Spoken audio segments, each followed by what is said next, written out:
Welcome back on this channel. It is about encouraging and empowering you with God's word. I'm Ericka. Welcome. What I was pondering on today is about the fact that we as women, we have sort of like this built-in nurturing nature about us, and we feel as if we need to fix everything and everyone. We go through situations in life and we go into survivor mode where it seems as if we become this individual where it's like, oh, I'm like this because life has made me like this. Not angry per se, but in a sense kind of like aggressive, because it's like you're left being a single mom, you're left because you had to go through abandonment issues and such, right? And we go into survivor mode because it's like I have to do everything on my own, right? And you can, but if you're going through doing things on your own, what makes it easier is doing it with God. I'm not saying it is how it's supposed to be, you be single, but do it with God. No, I'm saying regardless of the season that you're in, do life with God. I feel as if we become like fix-it Felix, or we think we're supposed to fix everything. We can't do that. I don't know why we think we can. Oh, if that guy doesn't want to call me, oh, I'll fix it. It's okay. I'll call him. No.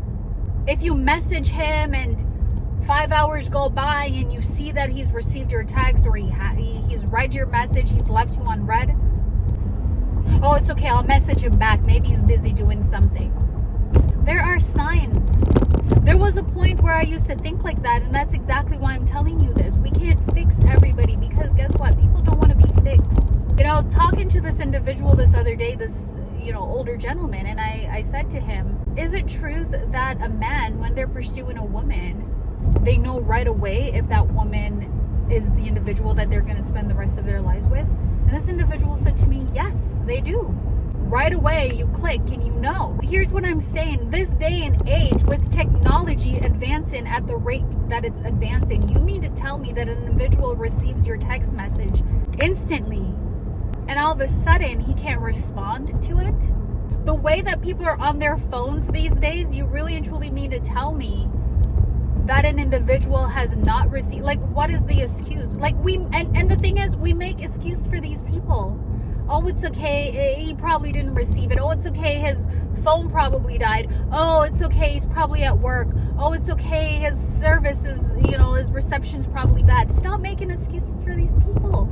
Please, respectfully learn to respect yourself enough to walk away from anyone that are trying to literally make you feel as if they are doing you a favor by wanting to accept you in their lives. No, they're not doing you a favor. You are worthy. You are deserving of every good thing that this life has to offer. Do you think God just made you to say, you don't deserve that? Nope, you don't deserve that. I'm going to make it and dangle it in your way and you can't have it. No.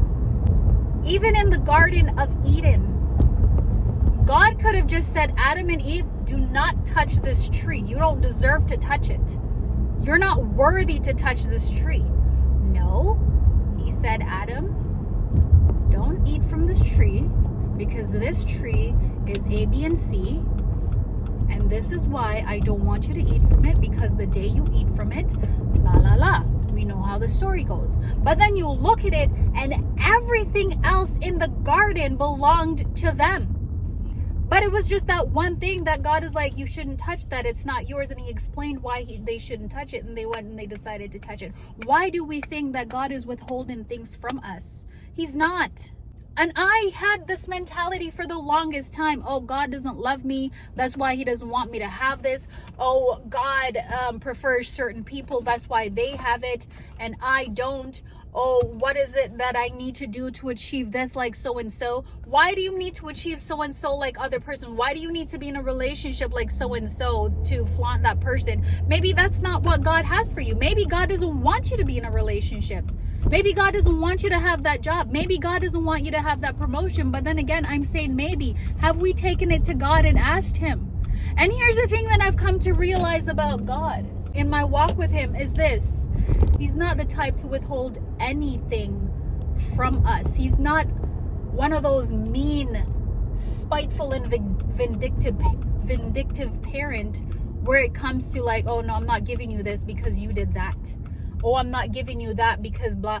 He's not like that. He said, no good things have he withheld from us. Nothing. If that person is not from you, please do not get mad at God thinking that God is withholding that individual from you. God won't withhold anything and anyone that is from you. Look at this, and going back to everything that I've said thus far, okay?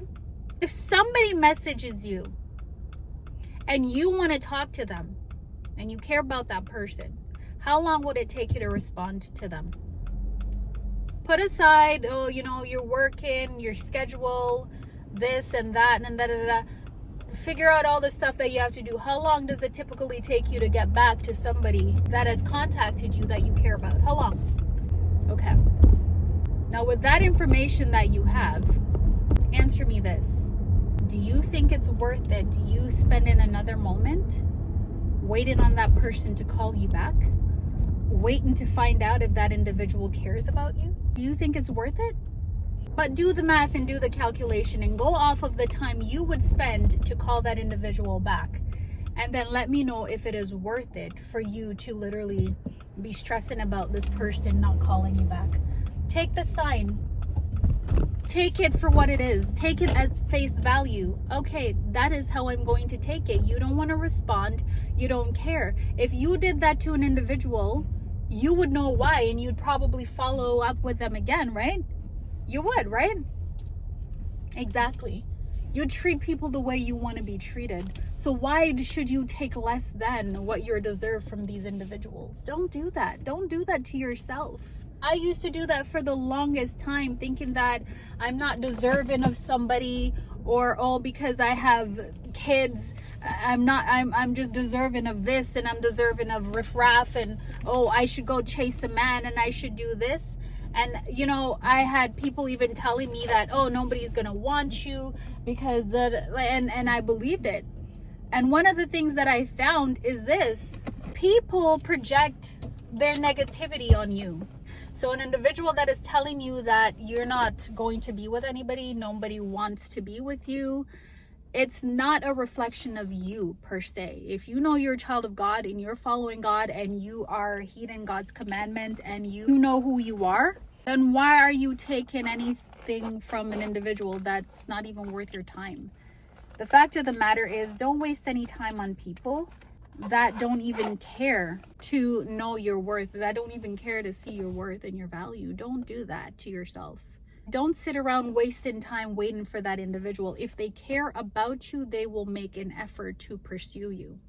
If they don't, let it be and say, God, thank you that this individual is actually showing me these things. Do you remember, I don't know if you're like me, do you remember how you ignored the warning sign in that last relationship? Do you not see the similarities between that relationship and this one? Okay.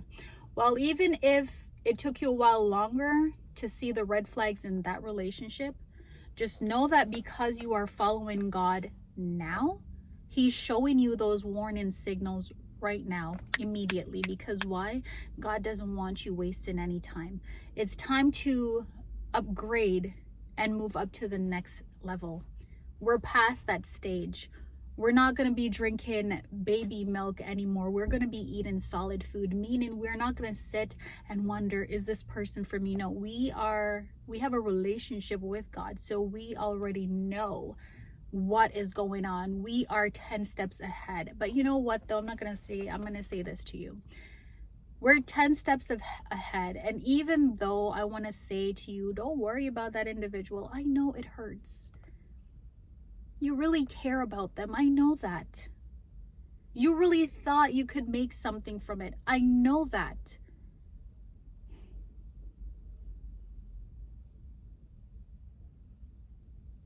But I'm sorry. If they don't care about you, someone else will. If they don't see your worth, someone else will. If they don't value you, someone else will. And as a matter of fact, don't wait for someone else to value you, to see your worth, to care about you. You start doing that for you now. And tell yourself you're not going to settle for anything less than what it is that you deserve, because you deserve so much. And if you didn't, Jesus wouldn't have said that he died on the cross for you. He said he died on the cross for every single one of us, which leads me to believe that, you know what? We're cared for. We're loved. And we got to find that in Christ first, so that he can place it within us, so that we can know our worth and we won't settle for second best. And we won't settle for less than what we do deserve. I hope this video was a blessing to you. I hope these words were an encouragement to you. Thank you so much for watching. God bless. Nothing but the blood.